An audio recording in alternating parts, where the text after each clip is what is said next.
It's 935 KDAY, Cece and Romeo. Rome, so excited about this. We got D Smoke and David A. Gross in the studio. But you would think like, okay, they're going to talk about music. No, we're actually going to talk about boxing. We're putting the gloves on today. Yes, excited about it. Let's go. Let's talk about the gym. Now, when I got hit up about this gym, you guys said it was in South Central. I'm excited about this because there's not a lot for our people out there for Black and Brown. So you guys want to promote this gym. Tell me about the gym and how did you guys come up with the concept? Well, I can't say we came up with the concept, to be honest. It's something that's been serving the community for like over 40 years. It's, you know, it's been there. And we kind of inherited it. Unfortunately, the owners passed and then their son passed. And so it was in limbo. It was, you know, there was a threat of it being bought out by some, because it's a great property in an opportunity area. But, you know, if someone didn't come in who knew the history and knew what it actually meant to the community, it was going to become something else, you know. And so Broadway is just one of those places that was a safe haven for all the kids in the area. I boxed there. When I went in there, it was like you said, it was Black and Brown heavy. You had Team Garcia, which was probably like 30 fighters deep of all ages, ranging from pros to like 5-year-olds killing it in the amateurs to like several different coaches. And you know, I had 3 fights there. I was 3-0. Okay. Go ahead, undefeated. Yes. And then I retired. You know what I'm saying? But you got to leave on top. Retired on top, you know. But I also started competing late, you know, because that was after I got my degree, after I got signed to a publishing deal and wrote songs and all this stuff. And I just like, I've always been boxing in the streets, but never in the gym. So when I set foot in the gym, I was like, let me test it against somebody who really does this. You know, of course, I got beat up the first time. He's like, oh, there's techniques to this. Okay, we get it. They're good at this. You know, they train for this. But then I fell in love with the sport, the discipline of it, the community, and that very environment, you know, that you know, me and David are now just working to protect and preserve, you know, for future generations. You know? So, David Gross, you have a boxing story for us? You ever put the gloves on? For sure, man. I've been boxing for like 20 years. I started with Muay Thai, though. Muay Thai, then the Jiu-Jitsu, then the boxing. Oh, wow. Yeah. So you got killer hands. We're just saying. Yes. Well, you know what? You don't need no gloves. No. I didn't retire undefeated like Smoke, though. So Okay, 3-0. But I love the fact that you guys are bringing this. You know, you said it's there, but you guys are basically saving this gym, right? But it's for the community. You said 5 years old. Is there an age limit to this gym? If you could walk, you could box. That's dope. You know. Okay. So people can start for a very young age. And you said something important. Five is probably a good starting point, you know. Yeah. But it's not like we'll keep the kids out. It's a real family-oriented place, and just preserving that is going to... Boxing teaches kids discipline. Oh, absolutely. Definitely, you know? man. It's a safe haven for the neighborhood. Right. It was one in my neighborhood. We went there to stay out of trouble. You know what I'm saying? Sometimes if there was issues between two people on the block, they will go there so we can handle it that way. The proper way without getting crazy out of hand, right? Yeah. Okay. How many female boxers are involved with it? Do you have a lot of female boxers? Oh, plenty. That's they can't dope. wait. That's good.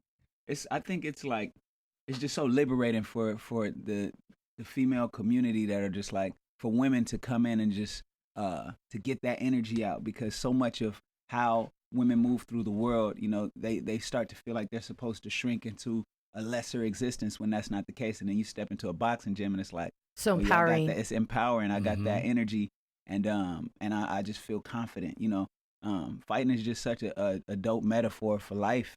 You know, because opposition is guaranteed. You know, so when you've already trained and you've already harnessed that part of yourself, and you just move through the world differently. Right. And, you know, I come from a family of boxing. We grew up in boxing. My uncles are boxing coaches. My cousin went to the USA Olympic boxing team. He was on there. So boxing is a part of our family. But I always say boxing, you know, people say, oh, it's good for health. But I'm like, no, it's really good for mental health. You have no idea. You know, people go in there and we're just so backed up with the everyday bullshit of life, if you will, and you walk in there and you just release it. And a lot of times you don't carry that anger in the street. So it saves some lives right there, right? Absolutely. Yeah. Absolutely. And the type of people boxing, like you said, boxing attracts. It attracts hurting people. It attracts, you know, angry people, and that's good. And then they come in that way and then leave differently. So I completely hear you. Like I really got into the sport in my mid-20s after I lost one of my best friends who rapped with me. So for a second, rapping just wasn't the same, you know. Rapping was the outlet, but you know, then when I go to put the pen down, to paper, it was just like, dang, this is different now, you know. So, and that's why I was, you know, because if you start in your 20s in boxing, you starting late. Right. I've been doing this since I was 8 years old, you know. Yeah. It was born with, you know, they had boxing gloves in the crib and stuff. And so to compete for the first time at 26, you know, against somebody that had 8 fights and win, it's like, it's different. But it was what I was carrying into that fight, you know, what I was doing it for. Yeah, and it brought y'all a better person on the other side, and that's the important part. So when you're in the ring, I got to ask both of y'all, what's the go-to song? What's getting you ready to get into the ring? To get those I know 3 my go-to wins? song too. So I have one too, but go ahead. Mine is Gasparianga by this artist named D Smoke. I love it right there. Come on. I'm probably listening to Mobb Deep, actually. Yes. Okay, mine would be Tupac Hit 'Em Up. Tupac hit him Yes, up. it just puts you in that mood. Mine is LL. Mama said knock you out. I know it's uncle, but that's what my mama used to tell me. You know what I'm saying? Knock them out. Knock their ass out. I may come home, move my ass whip a couple times. I had to go back and get that knockout. P.D. Pablo. Even though I'm not from North Carolina, that's my joint. Come on, that get me. I love it. But can we talk about? And I know this is a generic question, okay? But hear me out on this. It's a very important question because we got young viewers that are watching too, and I know that we leave impressions on people. So I want you guys to explain like why it's so important to give back to the community. And I'll tell you why I'm asking that question right now. Why is it so important for you to give back? Oh, gotcha. I thought you were going to tell us. No, why. I'm asking you. I'll tell you why now. But no, it's important, really. When you realize, and Dave, I'm probably jumping in a lot. When you realize that giving is what really makes you content as a person, you know, then you start to do it a little more often, and we're blessed to be able to do it, you know, and you can't even really grow if you don't give because you're holding on to all the stuff. So it's just a healthy spiritual practice just to give, and it's an exchange. People benefit from it because somebody met that need. You benefit because it's helping you grow, yes. And helping you be content and be just right with yourself, you know. So you just got to give back. Yeah.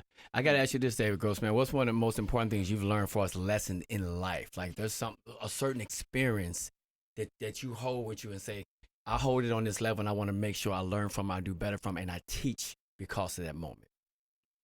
So a moment that, well, I'll tell you the lesson that I've taken away from a bunch of moments. Okay. And I feel like I keep relearning the same thing. It's the importance of consistency and discipline. And I feel like everything in my life has probably come back around to those two foundational parts of building a healthy and successful life.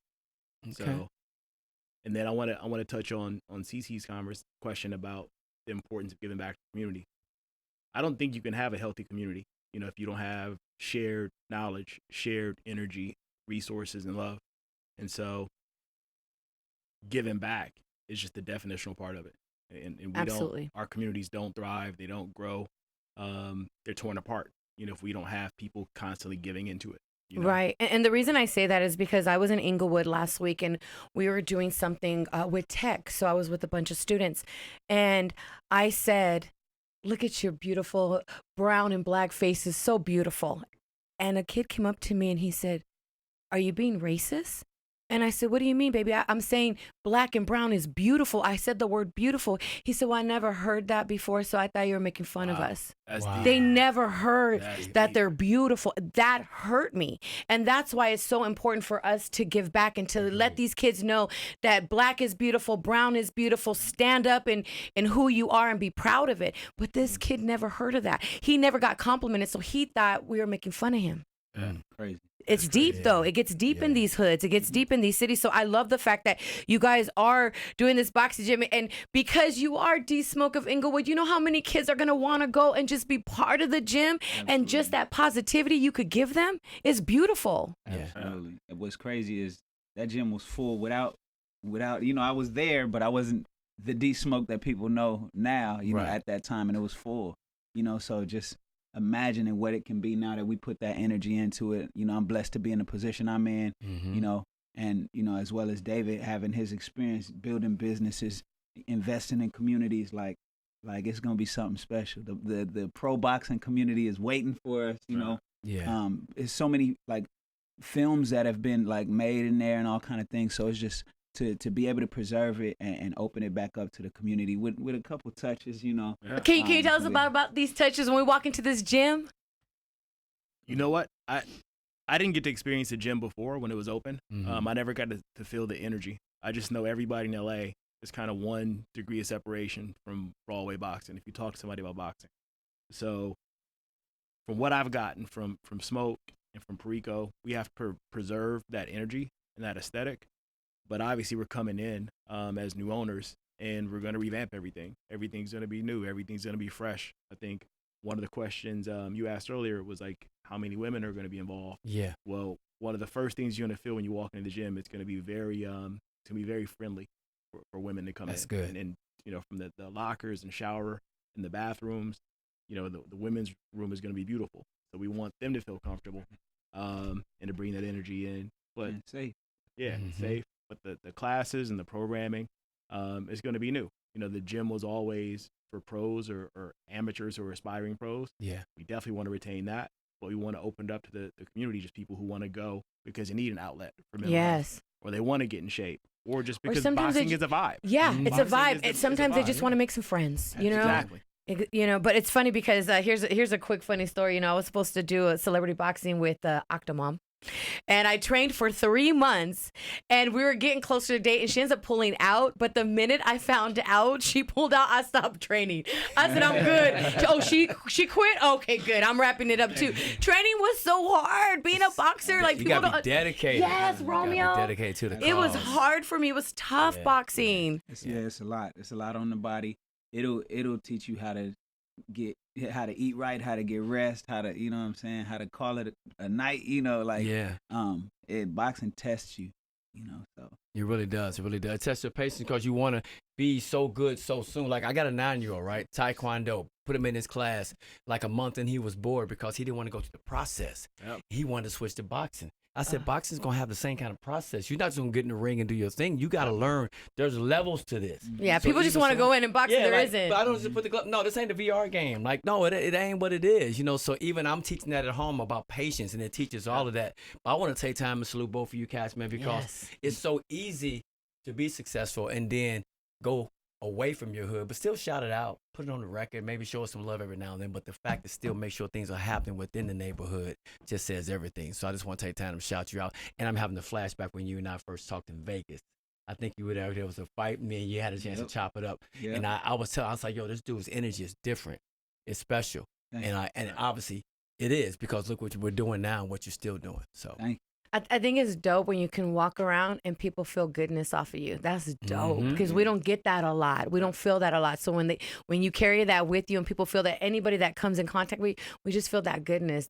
That's like a godly vibe that you have. Oh, thank Seriously. Yeah. Like, Thank you. congrats on everything. And David, before you guys dip on out of here, I want to ask you, like, you've worked with Nipsey, working with Nipsey side by side. What are some of the things that maybe people bump his music, they love him, but they never got a chance to sit with him like you? Is there something that you can pass on to us that we can carry in our daily life? Man, I think one of the dopest things about Nip is that if you've ever listened to an interview or you've heard his music, like you were really seeing what he was, you know. Mhm. So he was super, bro was super pure, and he just really spoke. So for me, a challenge with meeting a lot of people is I have this image of him before I meet him, and because I've heard him speak, I've heard their music, and then I meet him and it's like, damn, I wish I wouldn't have met him because I liked him so much before I met him. Right. Yeah, this happened. Yes. But with Nip is completely different. You know what I mean? Because he was exactly what he showed you that he was in talking, and then he was even more. And so I guess the biggest thing that I would say that people would not know about bro is that he just led everything with love. So you know, you talk about, you just feel someone's good energy, or that godly energy. I think everybody that knew Nip loved him and felt like they had a direct personal relationship with him because that was his vibe. And I don't think people would know that or think that from afar. You know, he was here up at the station 2 weeks before he had passed away. And, you know, everybody was taking pictures. I think one thing about Nip that I really recognized that was different from others, people respected him so much. It's just an automatic respect because of the way he carried himself and the way he spoke. And I remember when he came in, everybody was like, oh my God. And they were so nervous to ask him for a picture because you're nervous. You're like, I don't know if they're going to clown me or he's going to shine me on or what. No. Never. took a picture with every single person, spoke to them. But what's important to me is when he speaks to people, what I notice, because I sat there in the hallways and I watch, is that I notice when people speak and they're talking to you and then they look behind you and they're doing this. No, he zoned in and he focused on that person 1,000%. And he gave him that one-on-one time. And to me, that's what makes him special too as well. Because I thought, wow, that's cool. Like maybe that person didn't feel like they were that important to even be talking to him, but he gave them that and he made them feel like they were worthy. Yeah, absolutely. I love that. What's crazy, my last interview on Rhythm and Flow, they asked me like, all right, you know, you in the finale, you know, you might win it. Who would you want to work with? And Nip was like the first name, and then it was Snoop. So and I worked with Snoop like right after, and then ended up working with everybody that Nip worked with, you know, and I'm proud to be able to consider myself one of those people that's carrying on that work that he started. And I met him once, you know, and it was in passing, and I'm at breakfast with my mom on Slauson and Overhill at the Mexican spot, getting a breakfast burrito and some fresh juice. And he's pulling up to get his fresh juice, and we just make eye contact, and then he looked over and he was like, "What's up, man?" Like just super humble, like greeted me before I greeted him, because he could tell like, oh dang, I recognize him. Yeah. And you know, it's just crazy the line he walked as a human being, being really from where he's from and showing people how far you can go regardless of your upbringing is something powerful. Yeah. You know, because and not to require to escape it in order to walk with that level of pride and dignity and you know, so it was something that it was heartbreaking, and I don't mean to get into that element of it, but you know, because I'm from Inglewood, you know, and I really felt like him being from the Slauson district and me being from Inglewood, we was gonna be able to do something that really made our sections think about this long-term beef that they've had, you know. So, but you know what? You're carrying the torch, and you are so worthy of it. Oh, so thank you for the continuance of that. Really quick before the year ends, because we're already towards the year. I feel like this time goes by so fast. What other project you guys are working on that you want us to know about before the year ends? Come on. Well, we're talking about the gym, but it's more than a gym. So the gym is 2 levels. And so there's a whole first floor that we're going to completely reprogram and bring things to the community that never been there. Really? Yeah. So the gym is on 108th and Broadway. The closest Starbucks to 108th and Broadway is the one near the Slauson Swap Meet on 60th and Western, which is crazy to me that there's not a place you can go and sit down and have a dope cup of coffee. Yeah, because if you're in some parts of LA, they're on every block, David. So we're bringing a coffee shop. We're bringing things for the kids. We're partnering with the Boys and Girls Club to bring in a STEAM center. Fender Music, they're a nonprofit. We're gonna do something around music. So we have a whole host of programming that we're bringing in. It's just gonna unlock. That's dope. Yeah. But before we go, right, I want to touch up on the very last thing we were talking about, that energy that Nip had and how it's touched all of us. I view this as a continuation of that. And so Ro's not gonna say it about herself, but the energy that Nip had, that true, like that authentic and like confident, like I'm gonna go and stand for something and I'm gonna be a part of my community. You know, Smoke has that. We have not given love to G Perico. I know we're coming back next week. Perico has that.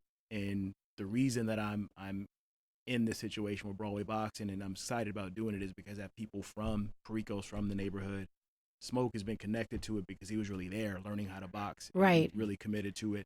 And so it's that authentic coming together of, 3 young brothers that we don't always see that. You know what I mean? We don't always see that collective, let's really go do something that isn't necessarily about us. We just want to be a part of something bigger. And so I love that. I shout out to Nip. The marathon continues through all of us and everything we do.